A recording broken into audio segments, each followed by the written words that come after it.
Suez Canal, storm center of controversy for weeks, now becomes a cause of war in a lightning sequence of diplomatic and military moves. Since its seizure and nationalization by President Nasser of Egypt, the vital waterway has precipitated a new crisis in the already tense Middle East. Crack French units are embarked at Marseilles, bound for a joint staging area with Great Britain on Cyprus, less than an hour's flight from Egyptian ports, where they are prepared for seizure of the canal by force. Simultaneously, Britain reinforces its garrison on the island for the same eventuality. A naval concentration in the eastern Mediterranean strengthens the military buildup, even as Israel, in a lightning attack, thrusts deep into Egypt to the vicinity of the canal. France and Britain issue a 12-hour ultimatum that all fighting must cease. Within hours of its expiration, Britain's warplanes are winging their way to Egypt, and its bombers attack 5 key cities, including Cairo.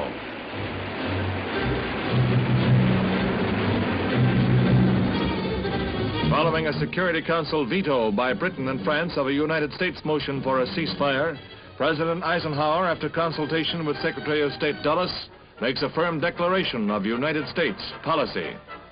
The United States was not consulted in any way about any phase of these actions, nor were we informed of them in advance.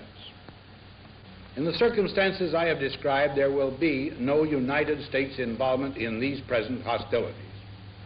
I therefore have no plan to call the Congress in special session.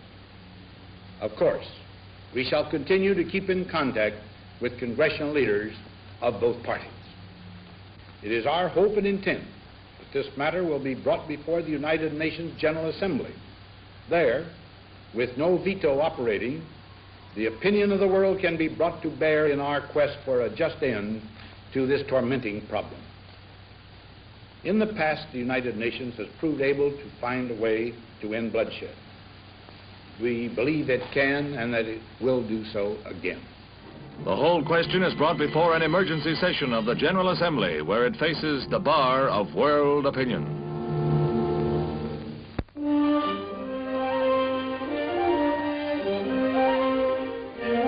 At the end of a 6-day fight that astonished the world and shook the Kremlin to its foundations, Hungary was free to fraternize on its own borders and rush in supplies to the stricken city of Budapest along roads littered with burnt-out red tanks, disabled by almost unarmed men fired by passion for liberty.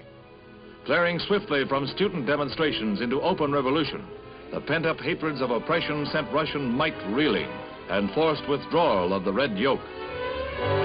But even as these scenes were recorded, rumors flared of the re-entry of Russian forces and new fighting.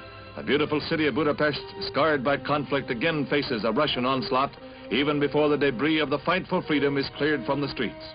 In startling developments, Hungary broke with the satellite Warsaw Pact military alliance, announced neutrality, and pleaded for priority on the United Nations agenda. Then word came that Russian forces were massing and all communication with the West was cut off.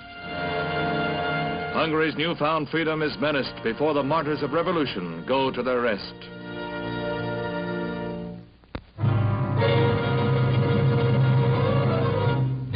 The streets of Rome are thronged with demonstrators cheering Hungary's fight against red domination. Students began the demonstration in the early morning, 500 of them.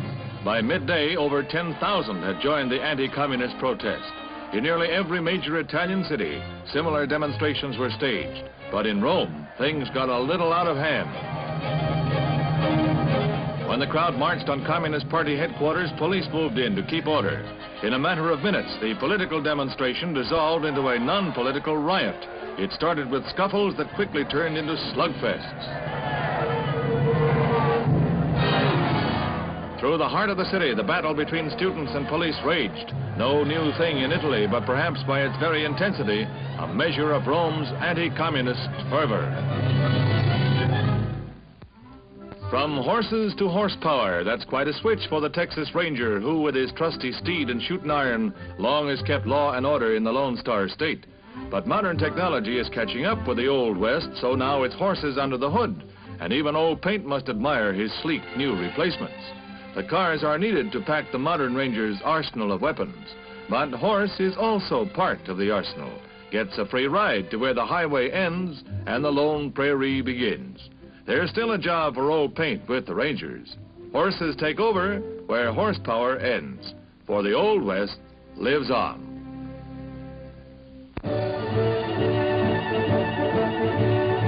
A thrill-packed opening for the 68th National Horse Show at Madison Square Garden. Crack riders of 5 nations competing on a grueling 10-jump course for the Goodwill Challenge Trophy.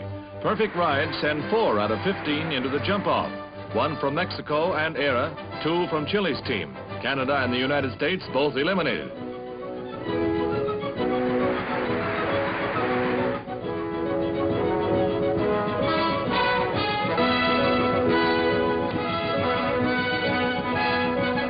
A test of horse and horseman with courage, speed, and skill at a premium. The winner, Mexico's General Humberto Moriles. Adding to the opening night pageantry and color, a longtime horse show favorite returns. The Royal Canadian Mounted Police musical ride. 32 Mounties on matched brown steeds in a brilliant display of precision riding. For lovers of spectacle and fine horse flesh, the event of the year.